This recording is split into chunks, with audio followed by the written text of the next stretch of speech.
मुंबई के झुग्गी से इंग्लैंड पढ़ने पहुंची। मम्मी पापा ईंट ढोते थे, मैं दूसरों के घरों में बर्तन मांजती थी, टॉयलेट साफ करती थी। तमिलनाडु के एक गरीब परिवार में पैदा हुई। 90 के दशक में दादा रोजी रोटी की तलाश में मुंबई आ गए। हम चौल में रहने लगे, जहाँ न ठीक से रहने की जगह थी, न खाने पीने की चीजें। पेट पालने के लिए दादा के साथ पापा भी मजदूरी करने लगे। वह कंस्ट्रक्शन साइट पर ईंट बालू सरिया ढोते थे। पढ़ाई लिखाई से पापा का कोई वास्ता नहीं था। मेरी माँ से पापा की मुलाकात भी कंस्ट्रक्शन साइट पर ही हुई थी। माँ भी ईंट ढोती थी। मैं जब कुछ साल की हुई तो पढ़ने का खर्चा निकालने के लिए घर घर जाकर बर्तन धोने लगी, टॉयलेट भी साफ करती थी। घर की माली हालत ऐसी थी कि कई बार मैंने फेंका और गिरा हुआ खाना भी उठाकर खाया है। बड़ा पाव खाने तक के पैसे नहीं होते थे। काफी उतार चढ़ाव के बाद आज इंग्लैंड की एक प्रतिष्ठित यूनिवर्सिटी में पढ़ रही हूँ। मुंबई के स्लम एरिया में पैदा होने वाली 27 साल की राजेश्वरी मर्चेंदर इन दिनों इंग्लैंड के पोर्ट्समाउथ यूनिवर्सिटी में मास्टर की पढ़ाई कर रही है। बातचीत के दौरान राजेश्वरी कई बार भावुक हो जाती है। उनके आंखें बार बार भर आती है। वो कहती है, जिस तरह के हालात मैंने देखे हैं, एक एक दिन काटना मुश्किल होता था। आज खाती थी तो कल के लिए तरसती थी, कल खाती थी तो परसों क्या होगा ये पता नहीं था। कई बार ऐसा लगता था कि जहाँ पैदा हुई हूँ वहाँ मर जाऊंगी, जिंदगी में कुछ नहीं कर पाऊंगी। जब मैंने राजेश्वरी को कॉल किया तब वो कॉलेज से लौटी थी। कुछ हफ्ते बाद उनके एग्जाम होने वाले हैं। राजेश्वरी बताती है, इंडिया में किसी भी अच्छी यूनिवर्सिटी, कॉलेज, स्कूल में मैं पढ़ाई नहीं कर पाई। जैसे तैसे ग्रेजुएशन किया। ग्रेजुएशन के बाद 2022 में इंग्लैंड के पोर्ट्समाउथ यूनिवर्सिटी में एडमिशन का मौका मिला तो लगा भगवान मिल गए। राजेश्वरी 4 भाई बहन हैं। उनकी मम्मी पापा पिछले साल तक दिहाड़ी मजदूरी करते थे। अब वो तेलंगाना स्थित अपने पुश्तैनी गाँव में रहते हैं। माता पिता और अपने संघर्ष को याद करके वो कहती है, अब तो उनकी उम्र भी हो चली है। 2022 तक दोनों दिहाड़ी करते थे, इसी से घर चलता था। मैंने वो दिन भी देखे हैं जब काम करते करते दोनों के हाथों में छाले पड़ जाते थे। मम्मी पापा दोनों कंस्ट्रक्शन साइट पर ईंट बालू ढोते थे। कई बार मम्मी के सिर पर इतना वजन होता था कि वो वजन की वजह से गिर जाती थी। इसके बावजूद उन्होंने घर चलाने और हम बच्चों की वजह से अपने लिए छुट्टी नहीं ली।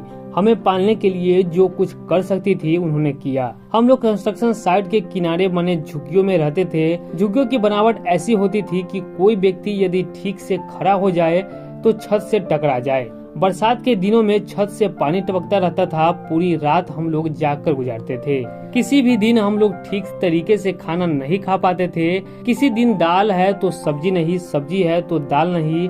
जैसे तैसे घर परिवार चला करता था। मैं जब छोटी थी तो माँ मुझे रोटी को पानी में मिलाकर खाने को देती थी। कभी कभी पानी में अरारोट मिलाकर देती थी ताकि मेरा कम से कम पेट भर जाए और वो काम पर जा सके। राजेश्वरी की मातृभाषा कन्नड़ है। जब वो पढ़ना चाह रही थी तो मुंबई में कोई कन्नड़ स्कूल नहीं मिल पा रहा था। राजेश्वरी बताती है, कंस्ट्रक्शन साइट पर रहने वाले मजदूरों के बच्चों के साथ सबसे बड़ी दिक्कत पढ़ाई को लेकर ही होती है। मैं जब घर पर स्थित मम्मी पापा के पीड़ा को देखती थी तो सोचती थी कि पढ़ लिख कर कुछ बन जाऊं ताकि मम्मी पापा के आंसू पोंछ सकूं, लेकिन पढ़ने के लिए कोई व्यवस्था नहीं थी।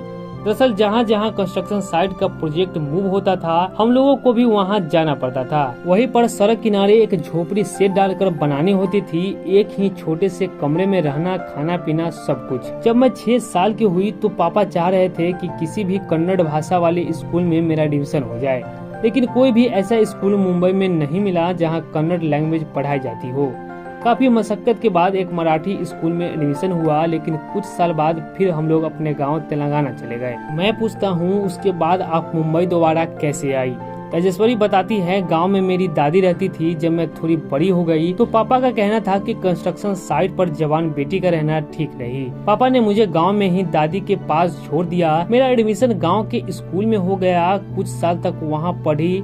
इसी दौरान दादी की मौत हो गई। मैं गांव के घर में अकेली रह गई। अब पापा को यहाँ भी चिंता होने लगी कि घर पर अकेली बेटी कैसे रहेगी। उन्होंने मुझे फिर से अपने पास मुंबई बुला लिया। राजेश्वरी ये सब बोलते बोलते ठहर जाती है। वो कुछ सेकेंड के लिए किसी गहरी सोच में पड़ जाती है। मेरे 1-2 बार टोकने पर कहती है, माफ करिए, दरअसल मैं जब भी उन दिनों को याद करती हूँ सहम जाती हूँ। ऐसा लगता है कि वो सारी चीजें मेरी आंखों के सामने किसी ड्रामे के सीन की तरह चल रही हो। घर में खाने को अक्सर कुछ नहीं होता था। यदि पापा या मम्मी काम पर नहीं जाते तो दिहाड़ी नहीं मिलती। उस दिन हम सब भाई बहन एक गिलास के बदले 2 गिलास पानी पी लेते ताकि भूख न लगे। खाली पेट कम वक्त नींद भी नहीं आती थी। आंखें खोलकर कई रातें गुजारी है हम सब ने। सच बताऊं, कई बार ऐसा भी हुआ है कि भूख की वजह से मैंने सड़क पर गिरे हुए बड़ा पाव उठाकर खाए हैं। यह बात सही है कि इंसान से भूख जो न कराए। इतनी मुश्किलों भरे हालात के बावजूद राजेश्वरी भगवान का शुक्रिया करना नहीं भूलती। कहती है कि मेरे लाइफ में सबसे अच्छी चीज यही है कि तमाम मुश्किलों के बावजूद मैंने पढ़ाई नहीं छोड़ी। यह भगवान की कृपा के बिना संभव नहीं था। उन्होंने ही मुझे रास्ता दिखाया, पढ़ाई का खर्च निकालने का जरिया सुझाया। राजेश्वरी से मैं यह जानना चाहता था कि अपना खर्च चलाने के लिए उन्हें क्या क्या किया। वो बताती है 10वीं पास करने के बाद मैंने छोटे छोटे काम करने लगी। जहाँ रहती थी वहाँ के कुछ पैसे वालों के घरों में घरेलू काम काज करने लगी। दरअसल गर्मी के दिनों में इन घरों में काम करने वाली महिलाएं अपने अपने गाँव छुट्टी पर चली जाती थी। ऐसे में घरेलू हेल्पर की जरूरत होती थी, तो मैंने इस सिचुएशन का फायदा उठाया। उसके घर साफ सफाई, झाड़ू पोछा सब करना पड़ता था। टॉयलेट भी साफ करती थी।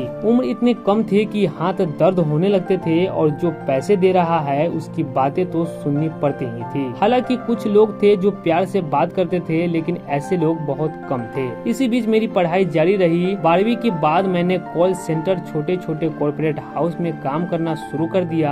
यह सब कर मैंने किसी तरह से ग्रेजुएशन कर लिया। वो कहती है मेरे साथ पढ़ने वाले लोग विदेश में जाकर पढ़ाई कर रहे थे। उन्हें देखकर मैं सोचती थी कि काश मेरे पास भी पैसे होते तो विदेश पढ़ने जाती। ग्रेजुएशन के करीब 5 साल बाद मैंने फिर से विदेश में पढ़ने की तैयारी शुरू की। मैं वहां जाने के लिए होने वाले एंट्रेंस एग्जाम में बैठने लगी। अंततः क्रैक कर लिया। मुझे स्कॉलरशिप भी मिली, लेकिन यह काफी नहीं थी। कॉलेज फीस ही करीब 30 लाख रुपए है। मैंने जॉब के दौरान जो सेविंग की थी उससे एडमिशन लिया। बैंक से लोन लेकर यहाँ पढ़ने आई हूँ। अब यहाँ भी मुझे अपना खर्च निकालने के लिए पढ़ाई के साथ साथ जॉब करनी पड़ रही है। यहाँ रहना बहुत महंगा है। हर महीने मुझे 1 लाख रुपए की जरूरत होती है। उम्मीद है कि एक दिन मेरी ये मेहनत रंग लाएगी। संघर्ष जारी है। तो ये थी मुंबई के एक झुग्गी में रहने वाली राजेश्वरी की कहानी, जो इन दिनों इंग्लैंड में पढ़ाई कर रही है। फिलहाल आज की इस वीडियो में बस इतना ही। आपको हमारी ये जानकारी, हमारी ये कहानी कैसी लगी,